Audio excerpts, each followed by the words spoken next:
actually service today on Restream, but we do have a really important and interesting thing to talk to you guys about. Bill and I do a lot of conversations with um, practitioners and practitioners in training and clients and all of that, and we talk a lot about who becomes a cognitive movement practitioner and why. We get this question a lot from everybody.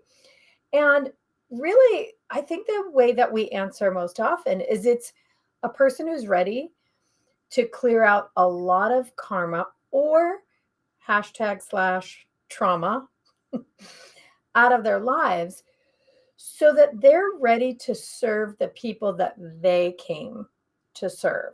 Isn't that right, Bill? Isn't that really the core of it?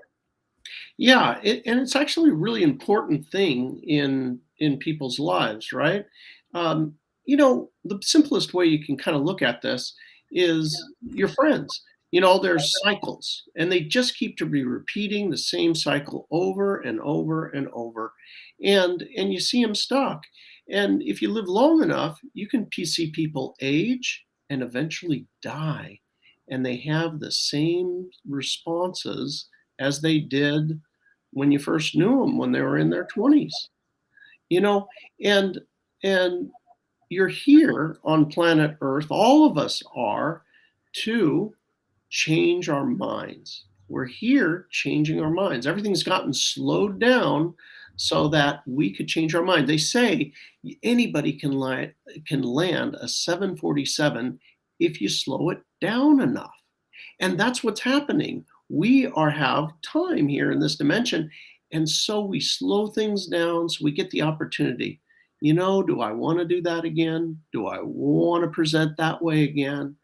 Or what it would be like if I could change? And so that's what we're doing. You're actually changing the automatic responses with cognitive movement. And it happens where you're not really like efforting anymore. Like, I'm going to be strong. No, you've changed and you don't feel that way. Liz? Well, it creates the opportunity. That's what cognitive movement does, is it creates the opportunity to clear things out quickly. We teach cognitive conscious, which is moving up what's called the Hawkins scale and levels of awareness. And it's things like anger and fear and blame and all that kind of stuff. Well, most of us live like that our whole lives in that same pattern, which is what Bill was saying. Cognitive movement allows you to clear that out super, super quickly. And so not everybody's ready for that. And that's how we know when we're talking to somebody who will eventually become a practitioner, or how we know the practitioners that we already have are right for cognitive movement, is they're the people who are ready and willing to clear out massive chunks very, very quickly. It wasn't really available on the planet before this. You cleared out one big karma or trauma. I think they're interchangeable these days, or one big pattern from your family or religion, or all the things that go along with those. People are carrying them with them every day, packing them in a bag and lugging them along, and this is my issue, this is my story, this is who I am, and this is why I can't accomplish the life I want to. But with cognitive movement, we can do those very, very rapidly. So cognitive movement practitioners get in the program, and the nature of the program is you're working this system, like you're working cognitive movement on yourself, on your family, with your mentor, with other practitioners. So you are clearing out massive chunks of the issues that were holding you back in your life. So that's how we know when somebody is ready to become a practitioner, is that they are one of those people. But the second half of that is they have a mission on the planet too. So what's interesting is a lot of our practitioners work as cognitive movement practitioners or therapists or doctors, but a lot of them actually work in places like corporations. They're engineers, and they're in there working in their uh, HR departments. They're helping people get to the next level, do speeches, helping people get along better. So even if it's not a person who is going to be like a public speaker or a teacher, they're still working to change the consciousness of the planet with every person they encounter. So, who comes to cognitive movement are the people ready to clear karma, but who also have a mission to help change the planet radically. And some of them don't even know it, right? Bill, when they come, they're not even sure who it is they're going to serve, but there's some driver within them that makes them want to. Don't you see that as well? Sure do. Eventually it just happens. They're like, oh, now I get it. I'm here to help these people. And they can be young, they can be old, they can be such a niche that because they understand the suffering of that, because they lived it, right? They've ended their karma and they're here to help the other person up. They got out of the bucket and they reached their hand down into the bucket. They didn't just jump away.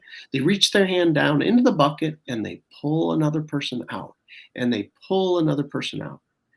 In the East, they call this a bodhisattva. This is the person who came, they reached a certain state, and then they stayed. They stayed to help others. Yeah, it's so interesting because cognitive movement practitioners, we do our own work daily. Our cognitive movement practitioners get together and help each other clear stuff out. You know, whatever they're going through, they assume probably somebody else in the group's going through it. And a lot of times they'll even share their sessions. So it becomes even more rapid that they're changing things in their life. I think the biggest thing that people say when they graduate their practitioner training is, I'm not the same human. I'm just not the same person. And it is so true. When you clear out massive amounts of karma or massive trauma out of your life, the only thing that can happen is you become a different person. You react differently. You choose differently. You speak differently. Your body looks different. You're more congruent. You're standing with your head up, your shoulders back.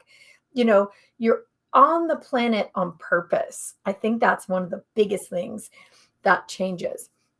So we kind of wanted to share this with you guys because, behind the scenes, we're talking about who really is the avatar of a cognitive movement practitioner. There's not one field, there's really not one age, but there's this one thing in common. They are absolutely for sure ready, even if they don't know how yet, to change everything and to start to be of service on the planet in a way that is so profound.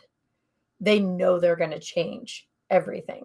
So I think that's who it is. Anyway, I think that's our message for today, isn't it, Bill? Sure is. And it's not trivial.